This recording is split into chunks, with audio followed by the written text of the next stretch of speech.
yo me desayuno que Colombia es un país vitivinícola. Cuando yo me pongo a investigar, la verdad me desayuno. Yo digo, que Colombia es un país vitivinícola, que acá se da vino. Yo no lo sabía. Y cuando lo supe, fue como que a mí se me explotaron los sparkles. O sea, fue como, wow. Comencé a investigar muchísimo todos los referentes, Ain Karim, Viña Sicilia, Santander, Villa de Leyva. O sea, ya hay, en total son 12 las bodegas que están haciendo buen vino, y sobre todo dos, Ain Karim y Viña Sicilia, están posicionándolo en los mercados europeos. De hecho, Viña Sicilia ofrece vinos que el más económico sale 90.000 pesos, que no es un vino barato, de hecho no lo es, versus lo que puedes conseguir en D1 o Ara. Acá mismo en Bianco Rosso hay existencias interesantísimas a precios asequibles, y yo digo, no, listo, acá es, o sea, es esto, aquí es. Entonces, si nosotros somos un país vitivinícola, tenemos que tener comportamiento de país vitivinícola, pero esto no se da de la noche a la mañana. Como decía Patri en algún momento, el vino ha sido asociado históricamente como con la high society, ¿no? Como el alto tourniquet. Yo me tomo un vinito con mi abuela el día que la voy a visitar, o el día que el novio me va a pedir matrimonio, como que ese tipo de ocasiones muy puntuales, ¿no? Servicios muy cuidados del vino, y en realidad ya no tiene por qué ser así, porque nosotros, al ser productores de vino, deberíamos tener vino regado por las calles. Y ahí entra mi labor, que es cómo yo sé qué vino me gusta si no tengo idea, si lo tomo con miedo, si yo prefiero no pedir un vino porque me da miedo embarrarla, porque la copa no se coge así. Y en realidad yo soy muy partidaria, si bien me encanta que se cuiden los detalles, me fascina el tema del protocolo y que se respete, que lo puedas respetar a solas o en un banquete con la alta sociedad. Insisto en que el vino tiene que ser algo descontracturado. Si a ti el vino te sabe a jugo de tamarindo, está perfecto. Lo que decía Patri también, el tema de la conexión. Cuando yo me excedo en el pensar, en el ver cómo, pierde la magia. Cuando las cosas son más naturales, más fluidas, surgen cosas más lindas. Entonces, yo propongo, a través de Bordeaux, esta dinámica de que yo no soy nadie, yo no sé nada. Ustedes me van a decir qué ven, qué sienten y qué es lo que tienen enfrente. Por eso yo propongo catas a ciegas. Cuando tú no tienes ningún concepto, sino porque el vino debe tomarse a una buena temperatura. Entonces, nosotros estamos a 35, 36 y tenemos COVID unos 38, 40. Entonces,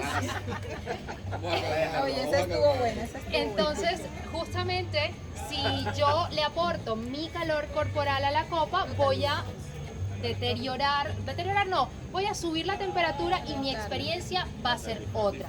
Uno dice, el vino tinto sobre todo se toma a temperatura ambiente, pero la temperatura ambiente no de nuestro pueblo. Barranquilla es muy caluroso y acá tomar a temperatura ambiente es tomar a 28 grados, más o menos a la sombra, lo que claramente no es una temperatura de vino.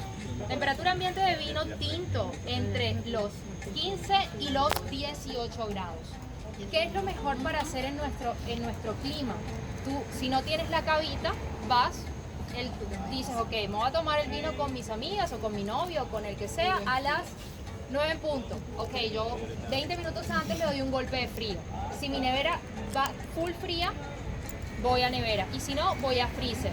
¿Cuál es mi señal de que es suficiente? Cuando vean que la etiqueta comienza a ser como ahí para afuera, porque se te está enfriando mucho. Igualmente es mejor que el vino esté excedido en temperatura, que esté muy frío a que esté muy caliente. Porque cuando el vino está frío, yo hago esto. Le hago un momentico, y lo preparo ya para... Entonces, la copa se toma por el tallo simple y llanamente, porque... Y el dedito parado así, para que no lo calientes, básicamente. Y también te ves más elegante, en el camino te ves más elegante. Entonces, vamos ahora, primera parte de una cata, la parte visual. ¿Qué nos dice la vista en un vino? Nos dice cosas que pueden ser y otras que no. O sea, la vista miente.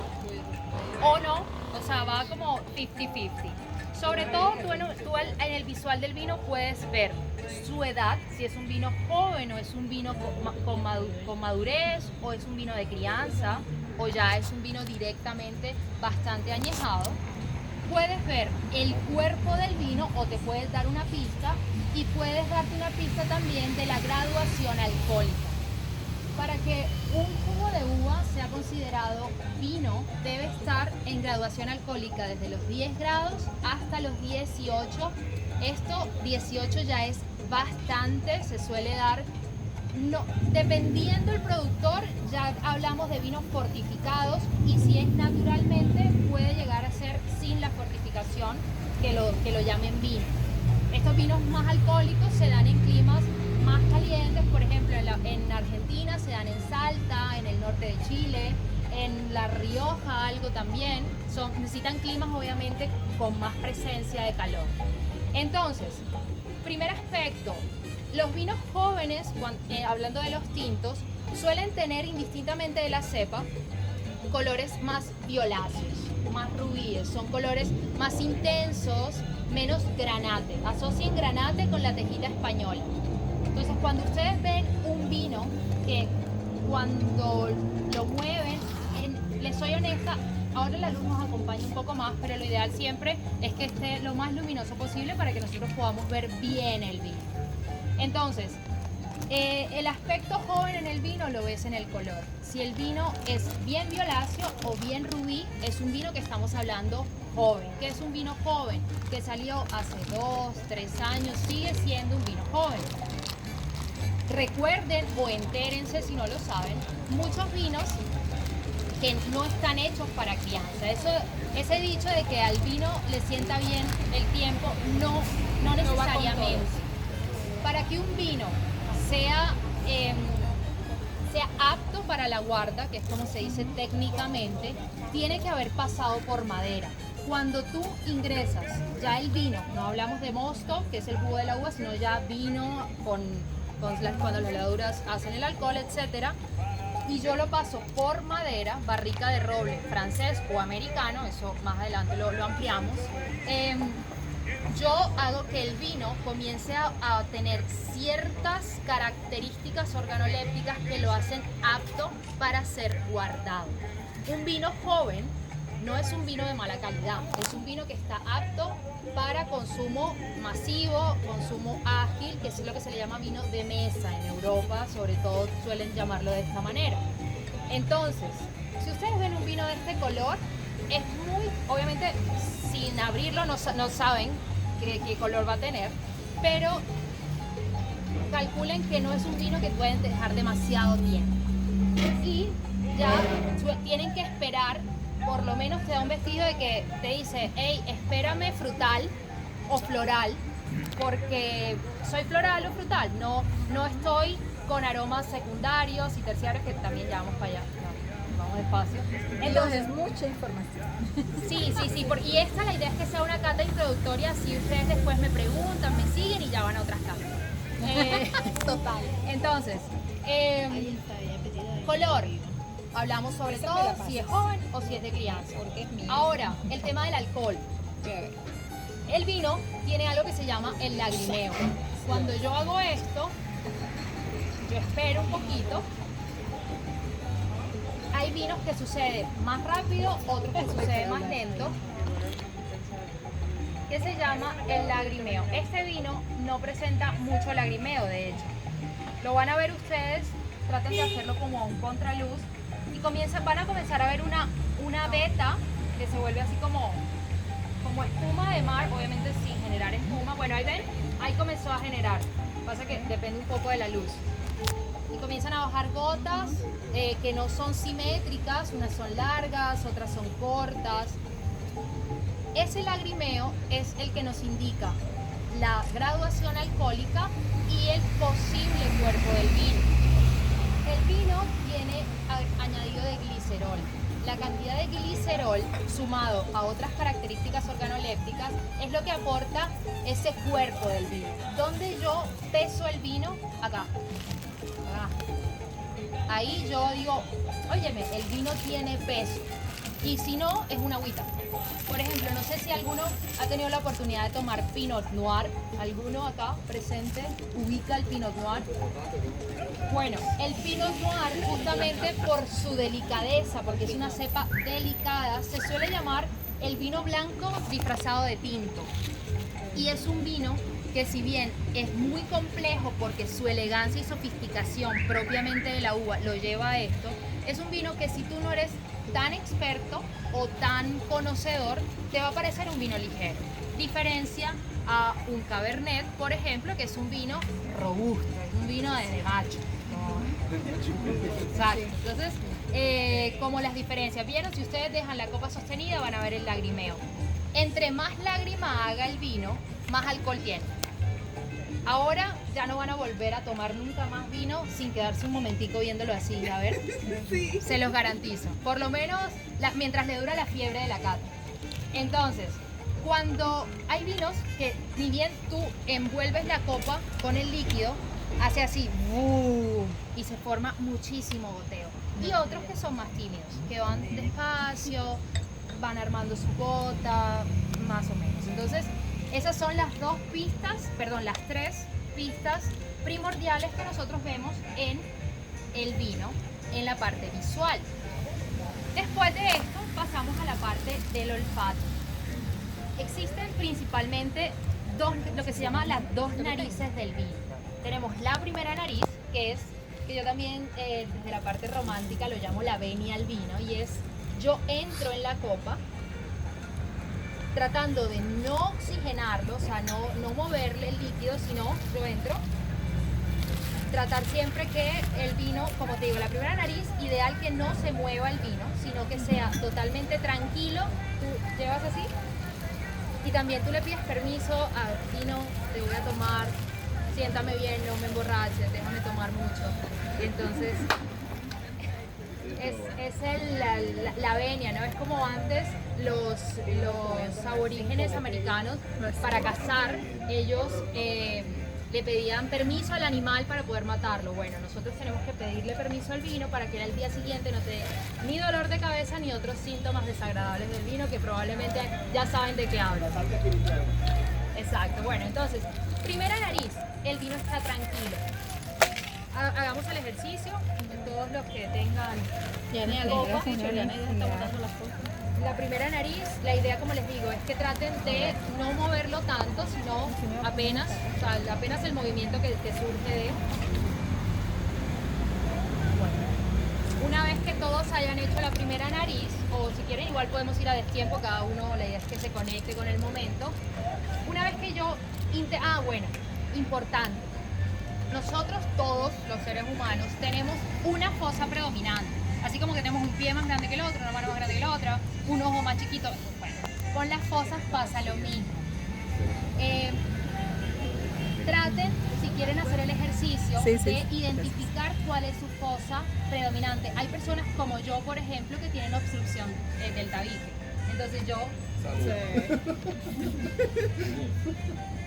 Entonces yo, si bien respiro por esta fosa, mi fosa más fuerte es la derecha. Acá es donde yo de verdad siento y percibo mucho.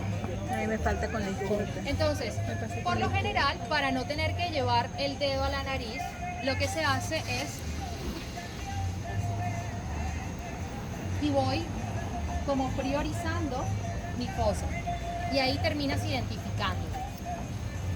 Entonces, esto primera nariz, una vez que ya sentimos bien, ya vimos, hacemos la segunda nariz, que es cuando el vino lo abrimos, que tú dices, el vino se despertó. Y es este movimiento. Para los que les dé un poco de miedo, es fácil. Apoyan en mesa y hacen así. Y el efecto es exactamente el mismo. El que ya tenga más experiencia, lo hace acá. Entonces, cuando tú dejas que el oxígeno, obviamente recordemos que el vino es un ser vivo, o sea, él está ahí vivo, él obviamente al igual que nosotros necesita oxígeno, siente, se enoja, se abre, se cierra, así tal cual es el vino. Entonces, la segunda nariz es otra nariz. Pareciera que estuviéramos hablando de dos vinos totalmente diferentes. Y esto pasa mucho con todos los vinos.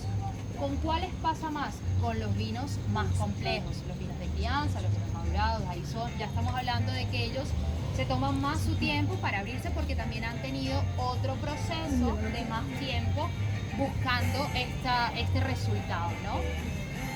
Entonces, mi sugerencia siempre, obviamente si están con amigos, con familia, no sean canzones, no se pongan a darle clases a nadie, pero siempre traten como de, cuando tengan un vino enfrente, de generar un momento, así sea que nadie se dé cuenta, que sea sutil, exacto, como de, ok, lo vi, ok, vale, pero rápidamente como generar, y van a ver cómo ahí se van encariñando con esta bebida, una cosa loca. Entonces, segunda nariz, ahí se abre, ya comienza a salir todos los aromas. Entonces ya con la parte de los aromas nosotros tenemos 3 aromas principales, que asimismo esos 3 aromas principales tienen cada uno muchos subgrupos. Entonces en los aromas principales, o primarios en realidad, técnicamente son primarios, son los aromas de la primera infancia de la uva. Acá nosotros vamos a sentir la uva y la tierra, el terroir. Desde ya, indistintamente de que si los vinos presentan aromas primarios, terciarios o predomina un secundario, siempre el vino tiene un carácter frutal, siempre, porque es a base de fruta, eso no se nos debe olvidar. De hecho, a veces pasa con algunos vinos que, ojo, es buscado, se exceden tanto en el aporte de madera que pierde el carácter frutal. Y cuando el vino pierde el carácter frutal, cada quien obviamente tiene su paladar y sus gustos, el vino pierde. Ya no es un vino equilibrado. Te puede a ti gustar, te puede encantar, pero ya a nivel general el vino no es redondo. Y si el vino no es redondo, y ya entramos a otros temas, ¿no? Entonces, el aroma primario, fruta, mineral, porque la tierra obviamente hace su efecto, vegetal y floral. Dentro de los aromas primarios tenemos estos 4 principales: vegetal, floral, mineral y herbal. ¿Por qué todo este tema herbal, por ejemplo? Ya estos son para catas más avanzadas, pero bueno, hay 2 maneras de vinificar. Tenemos la fermentación normal y la fermentación maloláctica. Una fermenta con los palitos de la uva y la otra despalilla. Entonces, si ustedes hacen el ejercicio, que los invito en algún momento que lo hagan, se comen una uva, muerdan el palito. Muerdan el palito, y si tienen una copa de vino, genial que lo puedan asociar. Porque cuando uno prueba los sabores, yo una de las cosas que más recomiendo es irse a Carulla, comprarse todas las especias que puedan y tenerlas en la casa. Cada vez que se abran un vino, ustedes toman el vino, lo huelen y huelen una especia. Agarramos un sorbo prudente para que no se vaya por donde tiene que ir.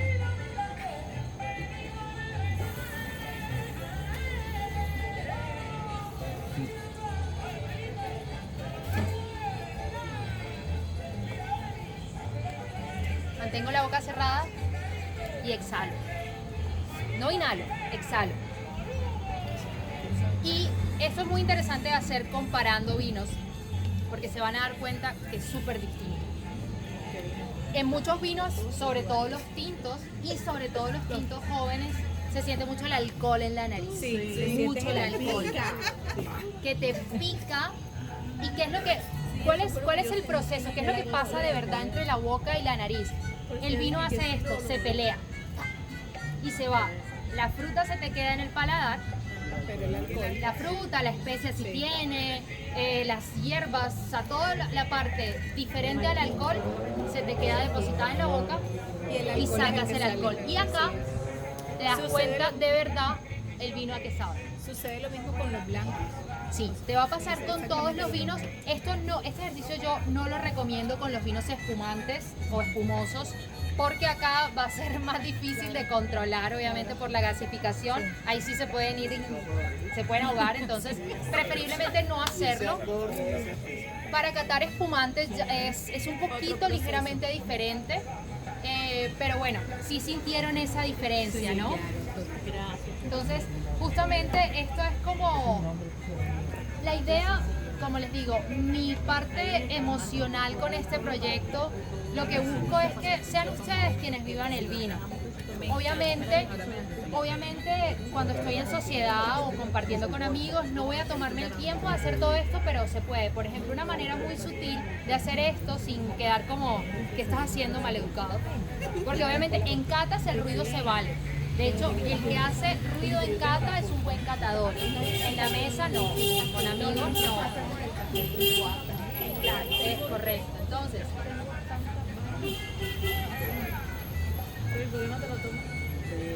lo puedes hacer, sentir lo mismo y no quedas como un maleducado.